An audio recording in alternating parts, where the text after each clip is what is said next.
Hello rock stars, Matt Vanderbo here. Hey, in this previous video, I talked about the importance of being able to create music at home in some type of a home studio if you want to see any chance of getting long-term success in the sync music business.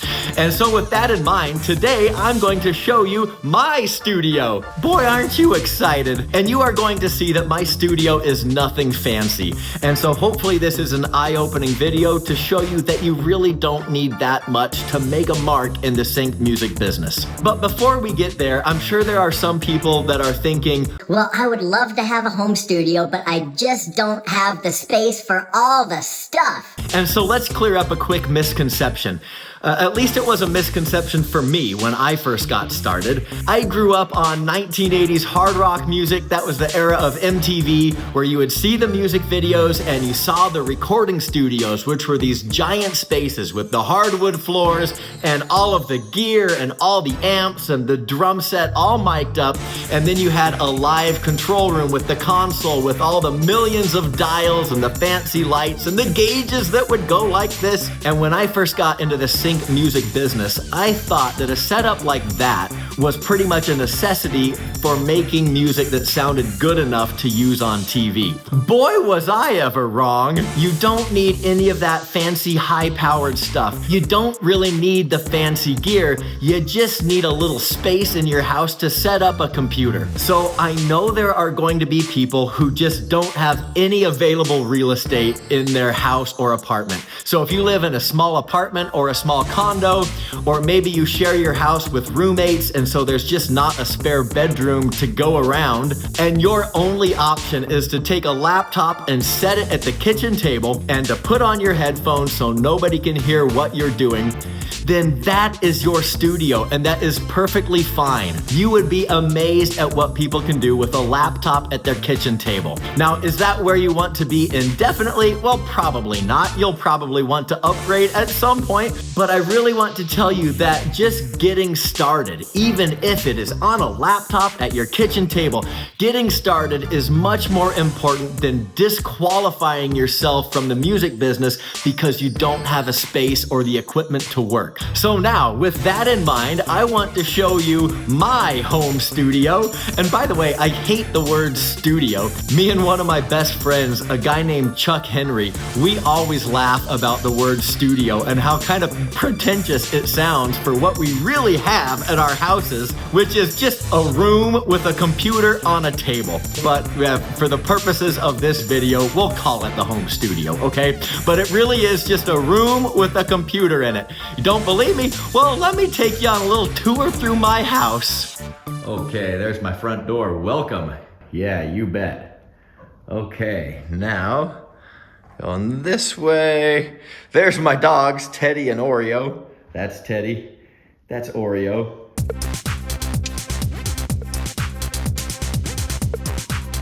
Here we are. Voila. Hey, my little cat.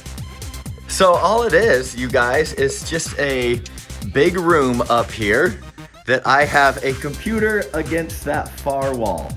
That's it. But mostly this area is a place for my daughter to play. And now my daughter's almost 10 years old. She doesn't really play with this stuff anymore. So it's just kind of up here taking up space. This was more from like her 4, 5, and 6-year-old era. Okay, and here's the little space that I work. It's just against this far wall, and there's not much to it.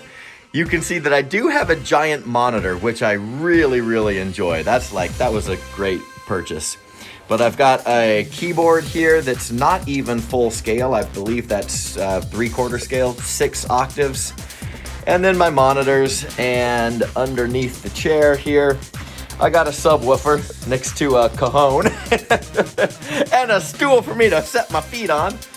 And then I got a couple of microphones here. Then I got some guitars along the walls and banjo and bass guitars. And then I got a plethora of little percussion instruments. I got my laptop bongos over here. And I've got some shakers and tambourines over here. And of course my trumpet. And I've got trumpet and flugelhorn squirreled out here somewhere. I've got my daughter's Lego sets that she loves putting together up here. But as you can see, there's really not much. I mean, this is it. That's all I use to make music. So there you have it, folks. I mean, there's really nothing up here other than a computer and a giant monitor. And I've become fairly successful using just this. Okay, so the only piece of outboard gear that I have is this little Scarlett Focusrite interface. It's a 2-input interface. So I just want to reiterate the fact that it doesn't take much. All you need is a little space to set up a computer in, and you don't need all the fancy things. You don't need all the crazy stuff that makes lights. You just need a good ear and the ability to create. Now, one thing I always get a kick out of when I see other people's home studios is all of the fancy lights they put in these things. They have the blue lights, the pink lights, the purple lights, and it's like all the windows are shut off so it looks like a freaking spaceship on the inside. And hey, to each their own, I suppose. If that works for them, then whatever. But I love sunlight. So I work in sunlight. I usually have that window wide open, and I've got windows over here, and I got a window over here. It's just sunny. I love working in sunlight. I never work at night. So when the sun goes down, I usually just call it quits. Which means if I put money into these fancy lights, then I would never even see them. And I guess the only way for me to see all those cool colors would be to close all my curtains. And I'm not doing that. I don't want to be working in a cave. Like, if you think back to all the documentaries you've seen and the biopics of massive rock bands and pop stars, you'll see that their studios were always these dark things with the ambient mood lights and everything. I'm like, how can you work like that? Put me in the sun. Okay, if I could work outside, I would. And one thing that I really, really like about this space is the fact that there's so much dimension to the walls and the ceiling. So you can see how far back it is to that back wall.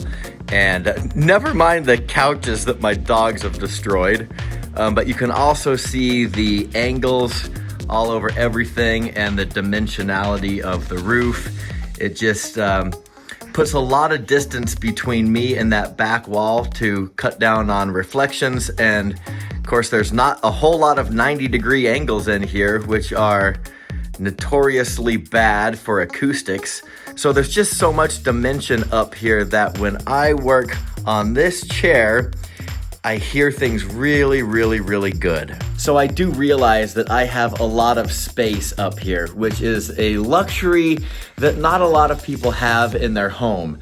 Even though I've got the space, I do want to tell you that you don't need the space. So again, if you have a laptop at your kitchen table, then that is good enough for now, because it is going to give you the ability to work from home, and that is what you're after. So hopefully this video puts to rest any type of myth that you need some type of grandiose space to work. Just as long as you have somewhere in your house to be able to make music, that's all you really need. So don't let equipment or space or any of that stuff be a deterrent to just getting started. And now let's end on a joke.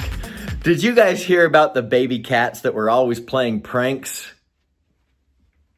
They were just kidding around. Ah! All right, see you, rock stars. Toodaloo.